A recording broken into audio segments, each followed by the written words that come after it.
But it was a fantastic couple of days. I mean, obviously I was very sad to leave, but despite it was a departure from the nature of the end of the book, the guys gave me a fantastic send-off, so I was really delighted to be able to give Roderick a good goodbye, because I enjoyed playing him so much. Yeah, it was so tragic.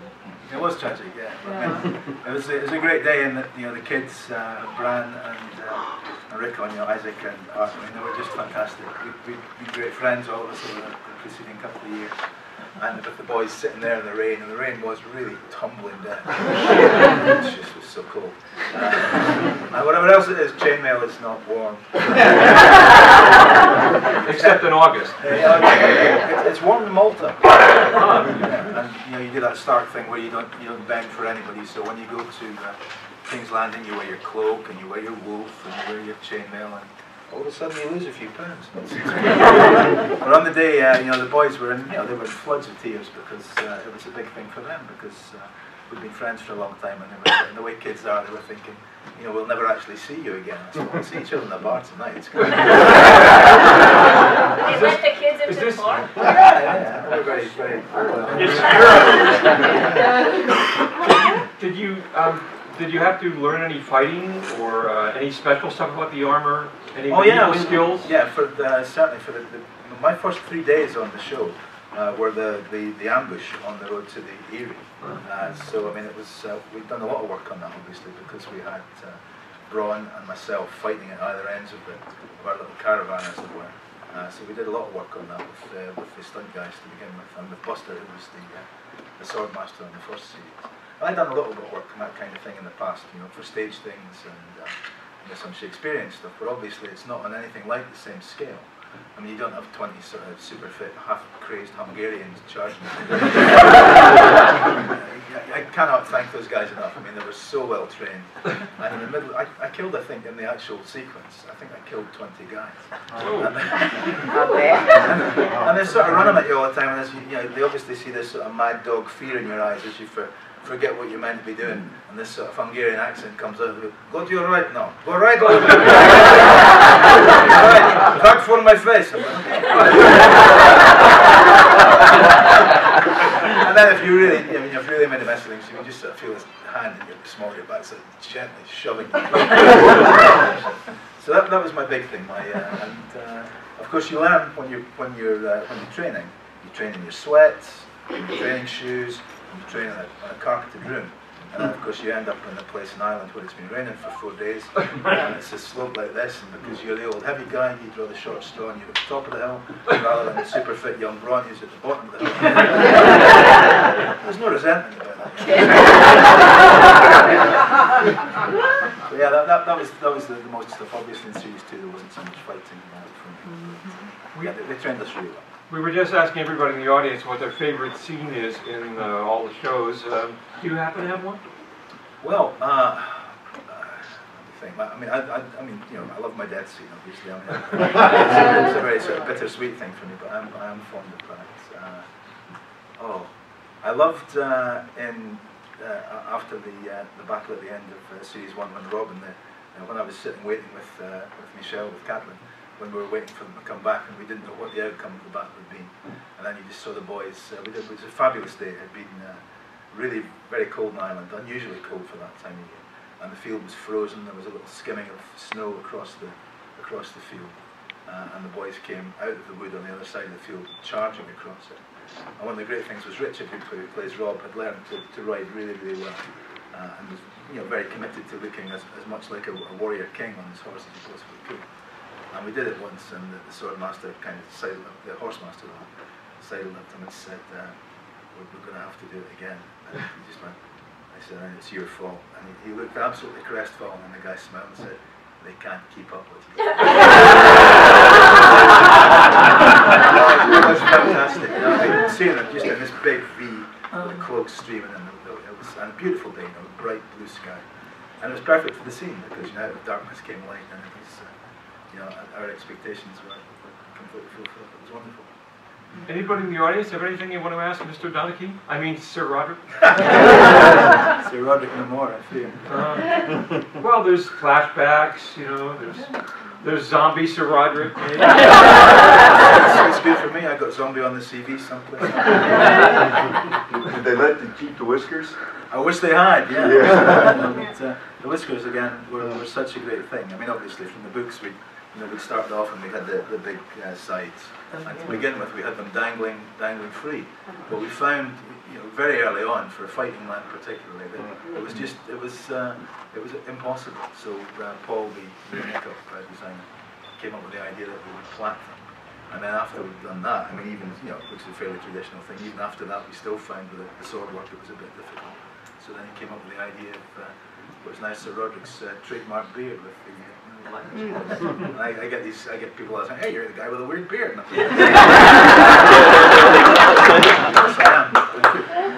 We were talking earlier about which of the younger actors is going to be, the breakout star, and is going to be terrific. 20 years from now, it's going to be Olivier. Do you have any the ones that you thought really came along the best, or? Well, I mean, I think for all of us. Which of your children do you love the best? I mean, I do have to declare an interest here, okay? I mean, for kick-off, I have to put my cards on the table. I am Podrick Payne's father. So, I do have to say that Daniel is obviously the one that I'm most closely associated with. So you're both dead now, right? Oh, that's right. He's obviously my real kid, so I have to. He's doing a wonderful job. Thank you. He'll be delighted to hear that. But I mean, he's new to the show. I mean, when we started on the pilot, those of us who've been actors for a long time, sometimes you have experiences with younger actors, with kids that can be really quite difficult, quite challenging. And these kids were just fantastic. I mean, they were so, not only were they great at their parts, but they were fantastic kids to spend time with and to be with after the show. And it's one of the real triumphs, I think, of the casting process and the producers, that they managed to find people who were, one, suited to the roles, but also not gigantic pain in the ass. In other words, they were professional. Oh, they were fantastic. Some of the audience is going to leave, if you don't mind, Mr. Donachie, to go to the George R. R. Martin's talk, and to get there, it's a long ride and a long fight to push people out of their seats. So anyone wants to leave now to do it. Some of us are going to stay, and we'll listen to some more. We'll get to the good stuff now. Okay, now tell us. We have 15 minutes. We're not going to get it. I see. What do you want to do? So, I don't who's a good director? Right. That's all that. This is very interesting, actually, because from a British European actor's perspective, working on a show like this is very different. I mean, in Britain, the tendency is that the director has very considerably more control and more input, certainly on set, than seemed to be the case with Game of Thrones. I mean, I suppose the more traditional American experience is that the producers and the director of photography appear to be the people who are actually calling the shots on the day because the schedules are so heavy. But again, I mean, the guys that we had were just brilliant. I mean, Tim Van Patten, who did the opening episodes, and I know there was some, there was a little bit of critique about perhaps they didn't move quickly enough for some people. But when you stop and think about the extraordinary narrative that he has to unveil, the number of characters that he has to introduce in a very, very short space of time, I mean, I think he did a fantastic job. I'm sure one of the things you've been talking about is how you transfer such an extraordinary vision as George's to the screen. And obviously David and Dan and the HBO people have done a wonderful job in the sort of overarching structure of it. But the enormous mechanical, creative skills that the directors provide as well to keep that pushing on and to actually shove each episode through, because each episode is like a full-scale movie. Yeah. And they've got phenomenal amounts of information and drama to shove across, and they do a fantastic job. But the DPs were great as well. I mean, we had guys who were just absolutely phenomenal world-class artists who just move you ever so slightly and put you in. And when you see the picture, it's like oil painting. The work that they do. It's a real privilege to be involved in something like that. So who was a gigantic pain in the arse? Oh well, it's one of those. They won't be on this river. It's I would say in 30 odd years of doing this now, I could count the number of despite what you read in the papers, what you see in the press, the number of people you meet in this business who are difficult is new to you. And on this job, not at all. I mean, again, I think there were, if anybody had looked like they weren't going to fit in to what needed to be a very closely knit team, they wouldn't have made it. Because in any job, it's nice to have people who are emollient, who get on with each other. It helps, and I think if people don't articulate it, it certainly shows on the screen when a company works well together. But in something as complicated as this, we just didn't have the space for people that were going to be difficult. And I think at the early stages of casting, that kind of thing would be weeded out. So I'm sorry if I sound all sort of goody two-shoes. Was there anyone you particularly enjoyed working with? Oh, the kids were great. Michelle Fairley is an old friend of mine. We've worked together on stage together. And one of the great pleasures for me of when we actually got to series, although none of us were happy to see that there were changes in casting. You never like to see colleagues not being able to continue with what we've begun. But the fact that Michelle became Lady Stark was a huge benefit for me because I spent so much time with her. Instead of Jennifer Ely, right? Yeah. I mean, Jennifer was great. I mean, but she was. We didn't have much to do together in the pilot, obviously. But when it went to series, if it went to series, then obviously I knew that my principal relationship was going to be with Catherine, and the fact that it was an old friend and somebody that I really enjoy working with I really enjoy drinking with.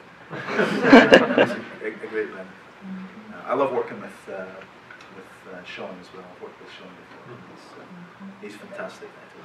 Can you go back to the early days and talk about how you first heard of this? Did you read the books? What was the casting process like? I came back from holiday, and there was a message from agents saying that this was the whole project was being mooted. Would it be interested? And I said, of course. I didn't know the books at all, so first thing I did was I went out and looked to see if I could find them on the shelves. And there I found Fever Dream, which was a novel I read when it was published, I think, in the early 80s, and a novel that I remembered with great fondness. It's a book I'd been very taken by when I first read it. So you're an SF fantasy fan yourself? Yeah. I've been a fan of people. Cool. I've been a fan, I guess, since I read. Does anybody remember Classics Illustrated? Sure. Yeah. I read all those when I was. My dad used to take me to football matches, soccer matches, I guess I should say. And I was never a big fan, so one of the things that was done to keep me quiet was I got a bag of crisps stuck in one hand and the Classics Illustrated. I was reading Wells and Verne and stuff like that when I was really quite a young kid. And then I moved on to Asimov, Roger Zelazny when I was in my early teens and stuff like that. And I wouldn't describe myself as a wholly devoted fan, but it's a genre that I've always been very, very fond of. One of us. But so, I saw Fever Dream and I thought, well, that's great. I mean, this guy is a writer that I've encountered before, and I really admired that book. And then I picked up Volume 1. And I'm sort of reading through this and I thought, this isn't good, this is really, really good. By the time I got to the edition, I'd read a lot. It was one of those things that I was really hungry to find out what was going on. And You read Volume 1 or all of them? all of them, yeah. All of them. So I was one of those real know-all actors at the edition where they'd go, oh yeah, I know what happens to that guy. don't talk yourself out of the job. There's nothing really like less than the smartness. But I think it was good in a way because it gave me a feel for the whole sort of world of Winterfell particularly. Oh yeah. Were you called up for Sir Roderick?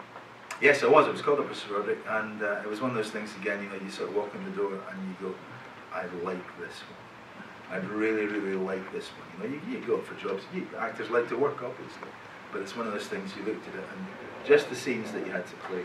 I thought, "Oh, I like this. This has got great feel of it."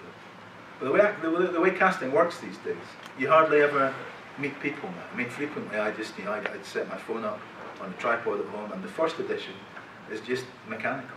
And you send it down the line and you hope that it's going to be good enough to get you into a room to meet a person, because once you establish a relationship, then you can start to have you can show them what you can do.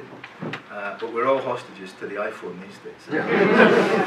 So I went for the first one, that went away, and you just go, fingers crossed that'll maybe work out. And very quickly it came back that they wanted to see me again. So then I met Benioff and Brian Cogman. And that was, obviously once you're in the room with people and you've got the material and you can interact with them, it's a much better relationship for an actor. And I remember thinking as I was going in for that audition, this is one of the days when You come out of this audition, you don't want anything left in your pockets. This is a big day, so let them see what you can do. And I think the people who were sitting outside must have been, Christ, is the guy killing them in there? Because when we got this stuff, you really lay it out on the table. What scene was it, or was it? We did a scene which didn't actually make it in its entirety to the cut. It was the scene in the Godswood where we unveil the dagger that's been the assassin's dagger. Oh yeah. And then one of the original writings of it, wrote it, through a real fit with Rob, and said, this is, you have to contain yourself. You have to get, you never draw your sword unless you're going to use it. And there was a lot of emotion and a lot of shouting. There's lots of Rod Steiger stuff. I was splattering stuff off the wall. Scenery, chewing. Yeah, there was a lot of chewing. It was great, and it got me the job, and I was thrilled. Cool. How long overall were you actually, on site in the company?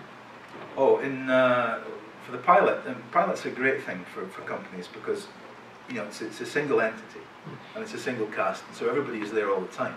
So it does get to be a sort of Band of Brothers gig. Everybody's there. You're all in the you're all in the trailers. You're all getting cold. You're all whatever. You're all in the same bars and the same restaurants at night. So that's always a fantastic feeling. And you also have this. Everybody pulling on the same rope idea, because you've got the pilot and you think if we can get this to series, then we're all going to do very well out of it. But also people get enthusiastic about good material. So the pilot was a great bonding experience for us all. And I think again that showed it does show, or you get a sense of it when you get to the actual series itself. How long were you there? A month, 6 weeks? Well, the pilot, I think we were there for about a month. We did a little bit of filming in Scotland to begin with. At Doon Castle, we used that for the banquet hall after the winter film. And then we moved to Belfast and did the rest of the stuff either in what they call the paint hall on the old docks in Belfast where they built the Titanic. It's part of the old shipyard, the area where they used to do the sort of main range painting. That's the studio now. And then we used that and various locations in the sort of surrounding area. The Wall isn't a big quarry up about 20-25 miles north of Belfast, and then there were various castles in the surrounding area which we used as well. So no big trips out. It was all a drive that you. Yeah. The biggest drive would be. Location scouting was all tight. Yeah, all tight. About an hour, I think, would be our longest drive. Cool. So Wow. So all that scenery is within an hour of the centre of Belfast. Oh yeah. Wow. You can drive from one side of Ireland to the other in 2 hours. It's a small. Sounds like a place for a walk. Oh yeah. Well, we actually do have a convention over there. We run a convention called Chicon, and that's on the 21st, 22nd and 23rd of September this year, and it's around the same time every year. Perhaps something to consider. Oh no, too late for World Fun in London. But we have many cast members come down. And it's Belfast? It's in Belfast, that's right. It's run out of the Europa Hotel. Oh, cool. And then on the second day, on the Sunday, we do a coach tour. And various cast members come with us and we visit locations, and some of the guys that worked on the Blackwater scene will be doing fight demonstrations with me and everyone. It's a lot of fun if anyone wants to make it over to Belfast. It's a lot of fun. And the name of it is TitanCon. Sorry? TitanCon. TitanCon.com. Okay. TitanCon.com. And Belfast is a great city, and it's a really interesting place to go. It's a good trip.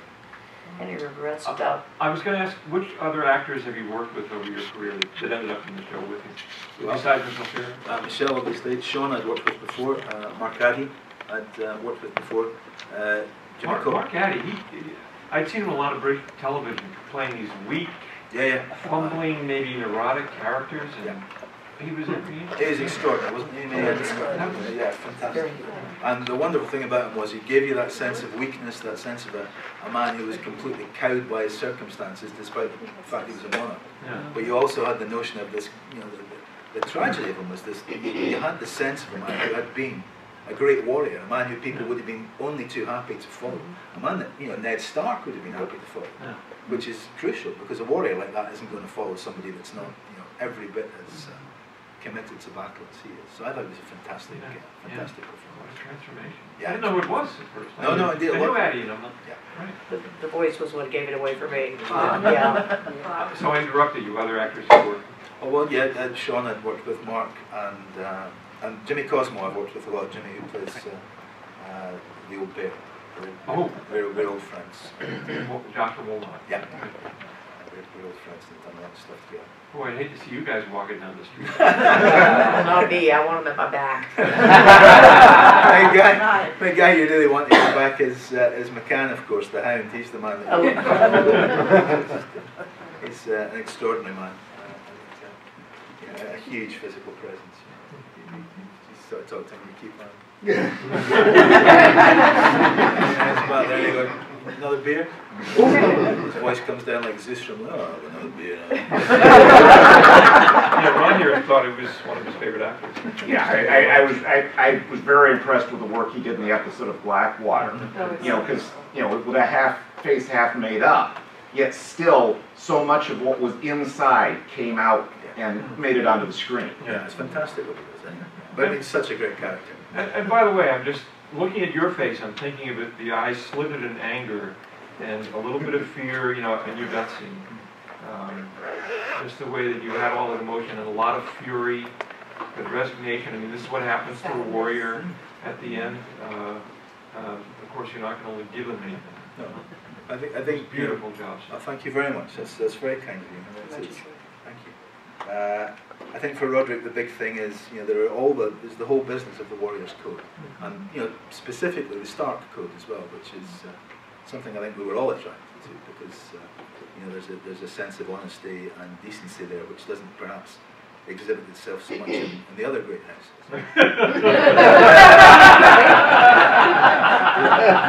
But also, I mean, you know, his enormous, you know, the fact that his sons have died, he only has a daughter. His great relationship has been with Ned and Ned Captain's boys. And I think, you know, that at the moment of his death, the most important thing for him was to make it as least painful as he possibly could for the children. I mean, very difficult, obviously, but just to try and give them something to hang on to carry them through what was obviously going to be a hugely difficult moment for them. I think we're probably getting We have to leave the room. I just have one more question for you. The most amazing of all your performances. However, did you manage that accent? Oh, the accent was, you know, because of Mark and Sean. I mean, we used the first day's rehearsals, you know, because they're Yorkshire, and we all just did the knuckle down. And your usual accent is? Is this one? Yeah. And where are you from? Originally, I'm from Dundee in the east of Scotland. Okay. I haven't lived there for a long time, but that's where I'm from. This has been a wonderful surprise. Thank you so much.